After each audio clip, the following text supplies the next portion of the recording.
Hello? Where am I? Is this the past? Is this the past? Okay, before this goes wrong, and I'm like sent back or forward, however you want to look at it, I'm Auka from the future, and I'm here to tell you something very important. What you're about to watch after this, whenever I'm cut off, because I don't know what Hoopa or Galga or Celebi will do to me, what you're about to see is the start of episode 12, and therefore the start of the stream. But as I found out during that stream, which will be during episode 12, there were some sound issues, and you can hear my microphone peaking. This will take until the end of Pokemon Tower. You'll see that's pretty early on in that episode, but know that it will not be until the end of the episode. That's at the end of Pokemon Tower. I noticed it with the help of one of my mods. We fixed it. It should sound like you're hearing right now after that. Okay, so after Pokemon Tower it'll all sound good, so don't worry about that. I hope you can bear with me and deal with it throughout Pokemon Tower. Thank you very much. And I mean, Celebi is getting to me!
Hello everyone, welcome to Lavender Town.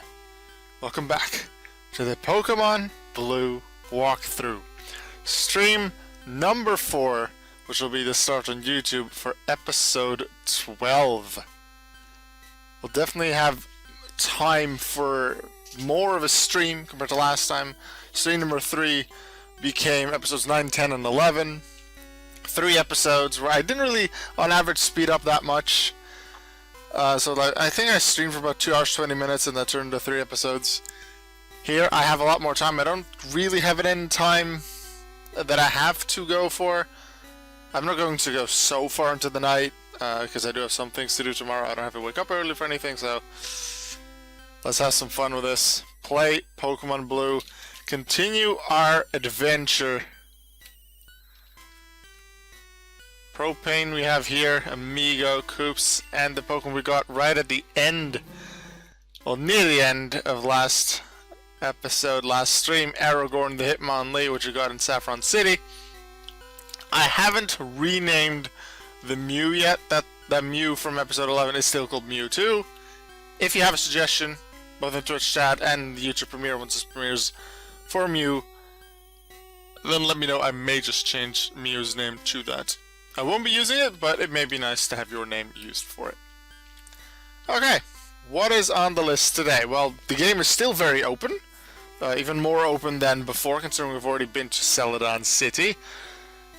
But the thing I have decided to do first is go into the spooky Pokemon Tower.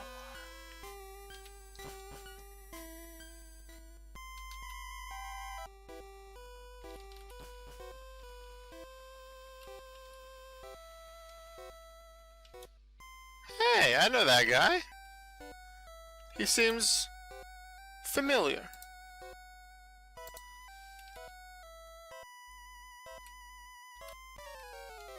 Hey, Auka!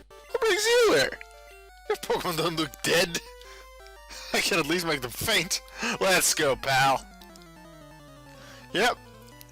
We're not ending it with a rival battle or a gym battle. We're starting it off with one. Rival battle against Keys, and he has 5 Pokemon now. He had 4 in both the Cerulean City battle, or the Route 24 battle, I'm not quite sure what that counts as. And then he had 4 in SSN, just the same ones, just slightly leveled up and evolved. Now he has 5. And quite a bit leveled up compared to last time as well. Not super high level compared to some of the things we've seen, but it's still pretty high. I don't quite think I want to use Propane here. Let's go with Amigo. Hey look, my Pokemon level up and evolve too! I now have a Persian! You still have Sand Attack. That thing's known Sand Attack since the very first battle. That Pidgey, that was annoying. Well, no, the first battle we had the Pokemon, which is the optional rival battle. Which makes this already the 5th rival battle, the 4th mandatory one.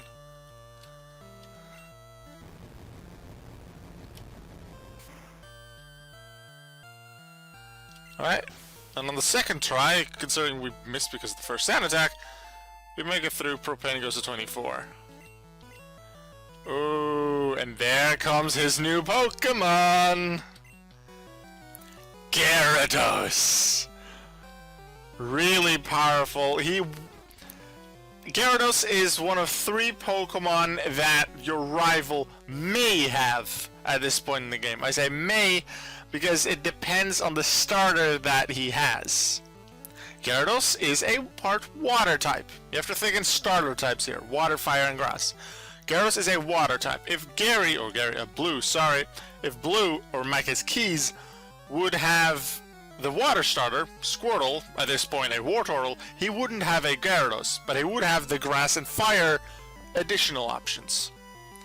We know our rival will have Ivysaur at this point, the grass starter, so he will have the fire and the water Pokemon that can be additional partners. And the water one is Gyarados, and the water one is at full power in terms of base stance from the first battle that it appears in, considering it evolves this early.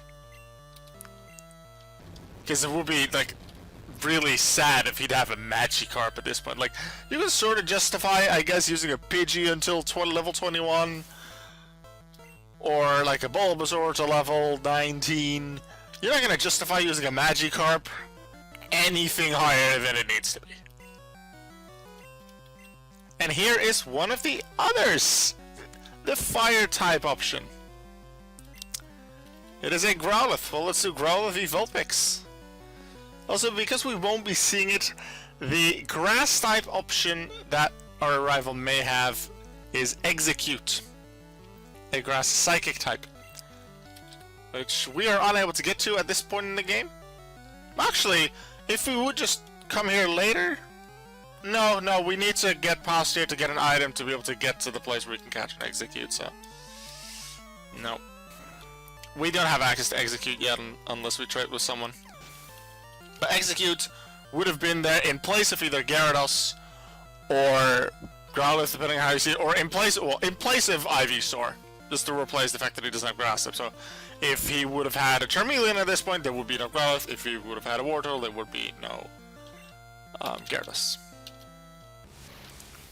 Kadabra, strong but only level 20. If he doesn't disable Dig, he was lucky. Okay, let's see what Quick Attack can do. Going with Quick Attack because his special status so high. This still doesn't do that much, so I'll switch. Let Amigo do that one. He should stop feeding that Pidgeotto.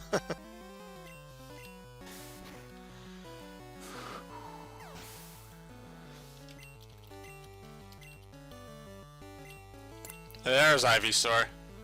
Alright, can Propane... Like, Propane has won a few battles before, but here goes a major one. Actually, looking at it now, Ivysaur is ace, level 25. Pidgeotto at the start of the fight was 25.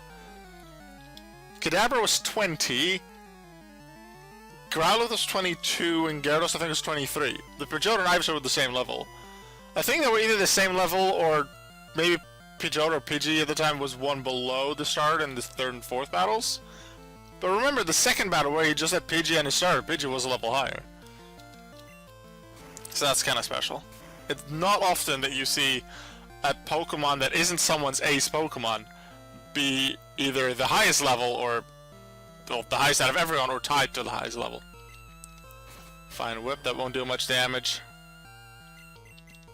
Ember. And Propane wins us the fight. See ya, Kizaron.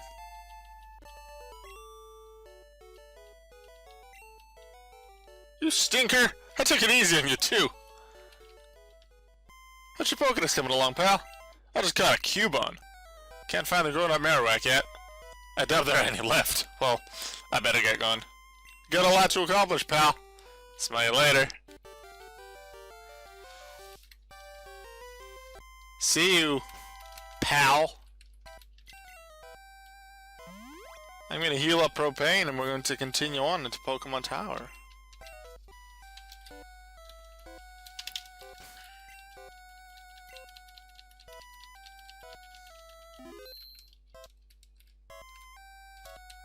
Hello, ma'am. Even we could not identify the wayward ghosts. A Sylph Scope might be able to unmask them. Sounds like Sylph Company, but whatever. Let's go.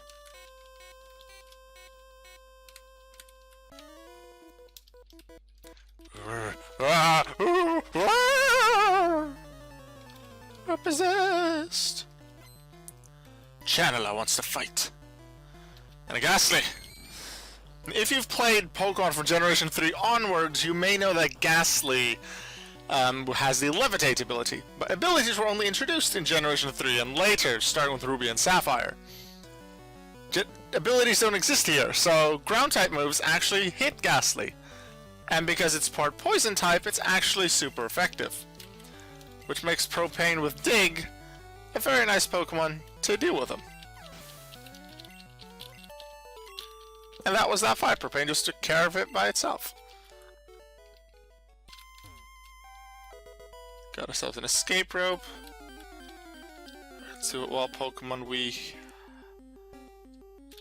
That's not a Pokemon. Quick attack. Too scared to move. Get out, get out. Pokeball!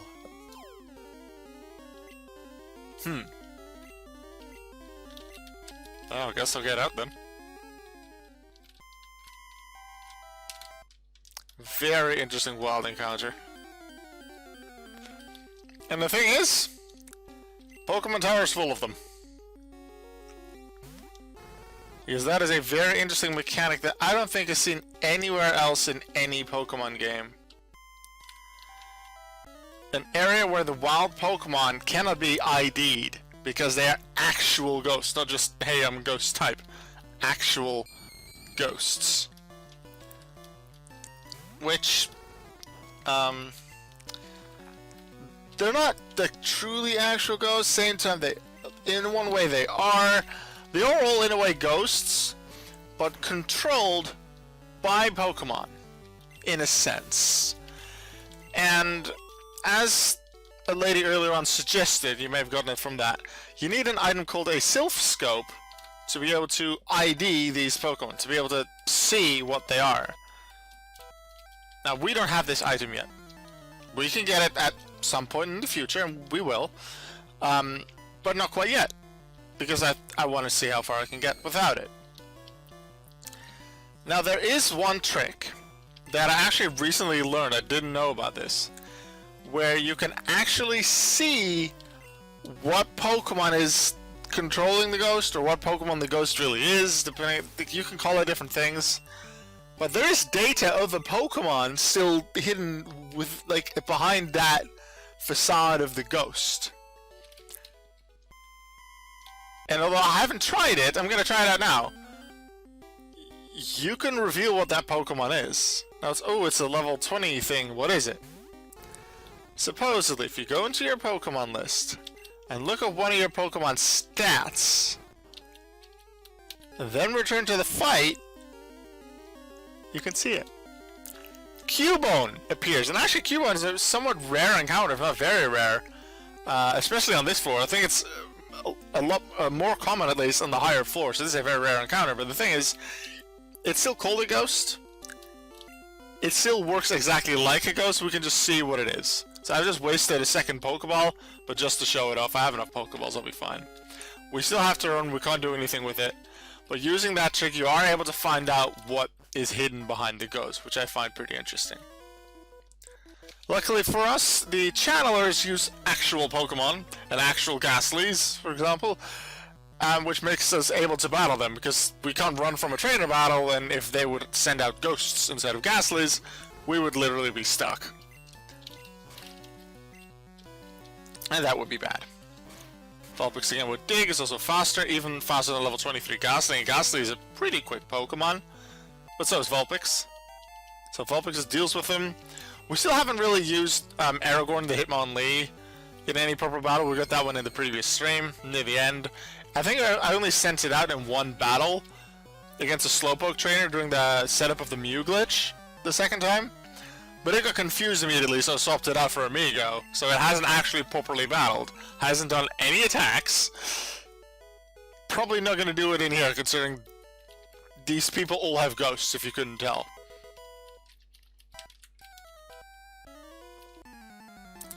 Oh, beat me you shall not.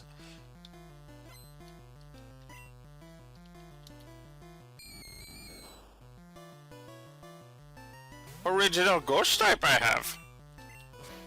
The unfortunate thing is, I only have 10 power points on Dig.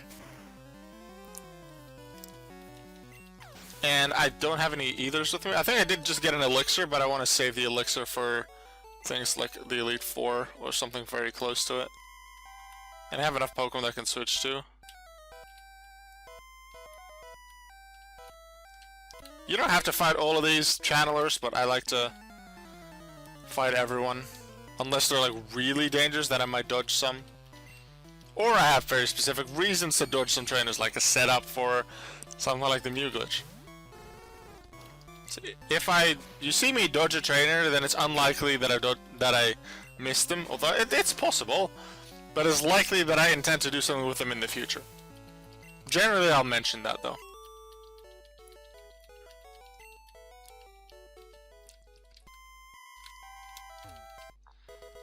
Got an awakening in case we fall asleep. I think we had one, for a while, but then we used the one we had in, was it Rock Tunnel? Because the others use Sleep Powder, I seem to remember. It must have been episode 9. Oh no, it's Ghost again. What would this be? Level 19. Alright, let's view Aragorn's stats because I don't know what it does. What it is like. Oh yeah, double kick medicine. Alright, yeah. Oh look, it's a Ghastly. Let's run. I must have been dreaming, yep. They were all actually haunted by ghosts. I haven't been talking to many of them, but they're actually all haunted by ghosts. Which is why they make these weird noises. You shall join us. Very creepy place. This place plus 11 or 10 music, pretty creepy. The Pokemon Tower does have different music, which makes it a bit less creepy. I don't remember exactly actually what sound there is in Pokemon Tower. I'd have to give it a listen though when this fight is over. Because I'm currently thinking the Lavender Town music in Pokemon Tower would make a lot of sense. Just build up that creepiness, just because it's the town in general that gets that creepy vibe because of the music, but it's the Pokemon Tower itself that is the source of most of the creepiness. Oh no, this is still creepy. This is good. I was possessed. Yeah, you were. I think this is another wild battle before a trainer sees me moment. It is the moment you step onto a square where you can get a wild encounter. That's also the square where you can just press start to open the menu to fly or teleport away, to activate the Mew glitch for some trainers. This way we can fight her and then get around. Pretty sure in a speedrun that's what you do. Unless if you go around the bottom, you don't have to actually fight anyone. In which case you do that. Because then you just skip a Pokemon battle. Alright, Haunter is faster than Propane. And I'm going to use my final Dig, but... yeah, that Confuser isn't very nice. Coops. Oh, wait! I think I remember something. See if I can try it out here. I'm still gonna try it, even with the Confuser. Okay, so Seismic Toss is a fighting type move. You can see it on screen right now. But I'm pretty sure it works on Ghosts in Gen 1, even though Ghosts shouldn't be affected by fighting. Yeah, it does. Nightshade is basically the Ghost type version of Seismic Toss. Also deals the damage equal to your level. And that's supposed to not work on Normal Toss because Normal Toss fully resists Ghost. Huh, right there you have it, Nightshade. But that should still work on normals, at least in this game. Well, it really shouldn't, but the mechanics, maybe because it's set damage move and therefore it skips damage calculation, it also skips type immunities. I'm not really worried about the damage that I take here, because I know of something that's immediately coming after this fight. Pain to 27, getting some very good levels. I like it. I was under possession. Come, child. I seal the space with white magic. You can rest here. What? Did I, like, double move or... Huh? How did that even appear? I did click buttons, so maybe it's super quickly... Me. Wait, yeah, I went down immediately, so I clicked it, but then it appeared before I actually looked down? That was weird. Little Gen 1 things. Anyway, I'm fully healed now. Got my HP back. But most importantly for Vulpix, its power points for Dig are back. So that's going to allow me to use that more. And the good thing about this healing space is if you get off it and you get back on it, you can reuse it as many times as I want. So if I feel like I'm hurt too much, I can use it. Also, because this channel only watched me from here, I can dodge her, so I would expect that speedruns actually, if they even need to get to the end of this tower, if there's not a glitch, at least in glitchless they would walk-fy the healing place, and then the healing place would actually help them, because that'll heal up their HP, their power points. They can just use this instead of an Ether or a Pokemon Center. That's probably routed in.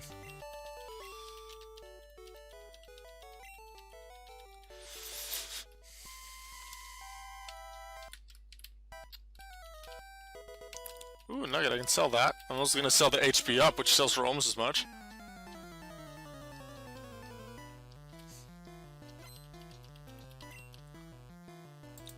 I was gonna say, what a surprise, she has a gas thing, but it's a hunter. This time I'm faster though. So Hunter's gone. I really like this Hunter sprite. Oh, Hunter's not actually gone, so they get out the Confuser. Okay, well let's just use Ember. Get through the confusion, 50% chance I believe in this generation. Actually I'm gonna check, what is the chance? Confusion. The status condition... 50% chance, yeah, it changed to 33% from Generation 7 onwards.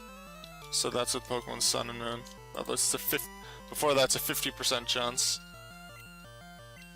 to hit yourself. That's not nice, don't paralyze me because it's a pretty high chance of paralysis, no. Well, I'm using that healing space again. Even if it, wow, actually, because even if I get through the confusion now, I have a chance to lose my turn to paralysis for another quarter, so that's a chance of 5 in 8 that I don't get to attack.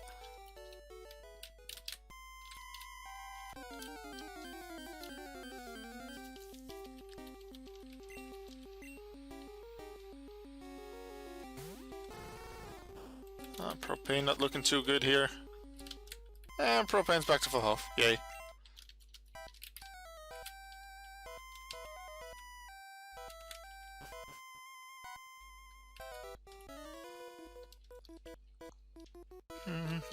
Give me blood.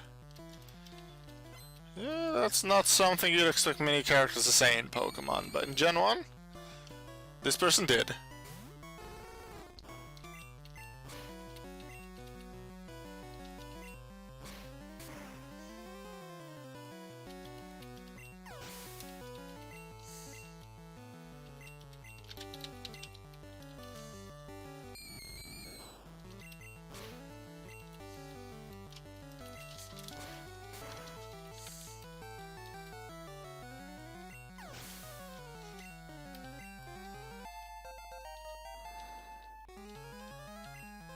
Infuse Ray. Okay. I think I will teach that to Vulpix. Yeah. In place of Tail Whip.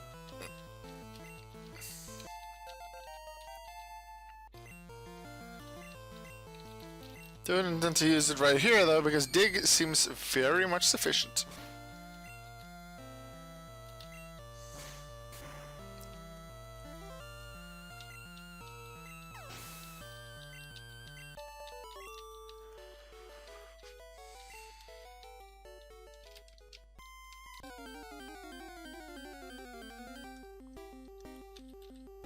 You might be wondering, how do you actually battle the wild Pokemon here? And potentially even catch them? You need that one item from that was mentioned before, the Sylph Scope. Without it, you can't fight any of the wild Pokemon here, you can't battle them, you can't catch them. They won't attack you, but you can't attack them either.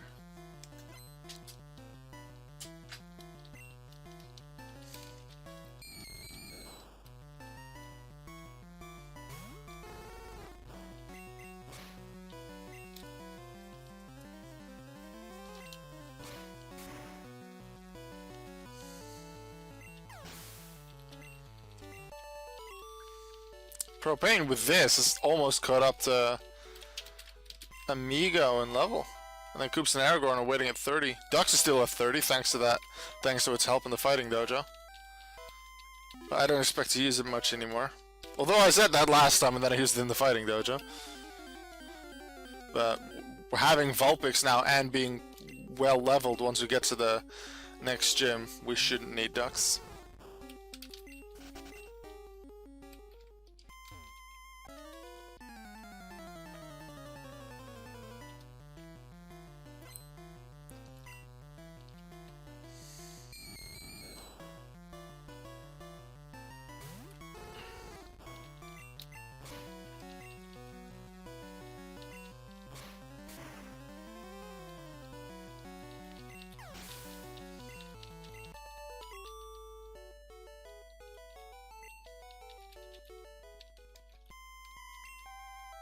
Hair didn't fall out, it was an evil spirit. Alright, got ourselves a rare candy.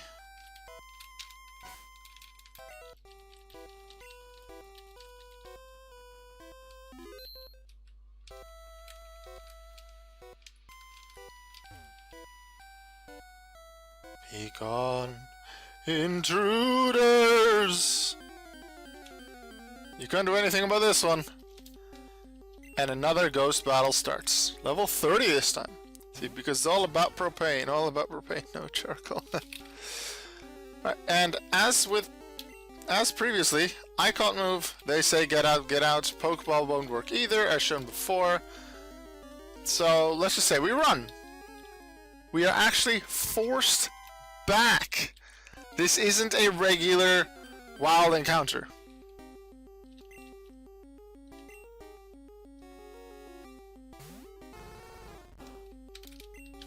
Run again, we're just forced back to another square.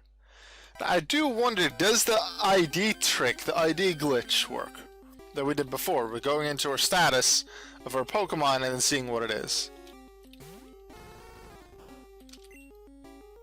Let's just look at Koops. Koops, oh yeah, Ice Beam. Oh yeah, I had Ice Beam, yeah, okay.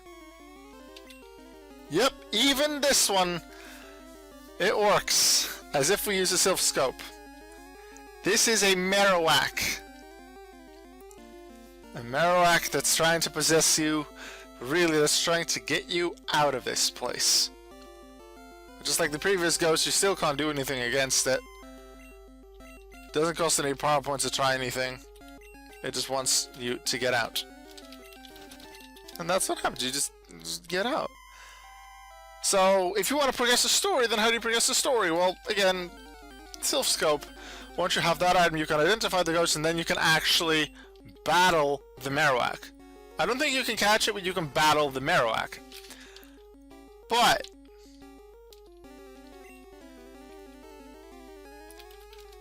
there is this item called the Pokédoll, which you can buy and sell on City on the 4th floor of the department store, right? From the same guy that sells you the evolutionary stones. You can use this to run away from any battle. So maybe a battle where it's hard to run away, you might just use a Pokémon, and sure, you can safely get out without the opponent getting a free hit in. You can use that on anything, even on the ghosts here. The thing with this ghost is it ends the fight and considers you the victor, sort of. And you can continue. But of course, that's not how I want to do this. I want to actually get here without cheating, without using a glitch, even though I have been using the Mew glitch like twice already. So I'm just gonna reset. And once we have the Silph Scope, we'll come back here.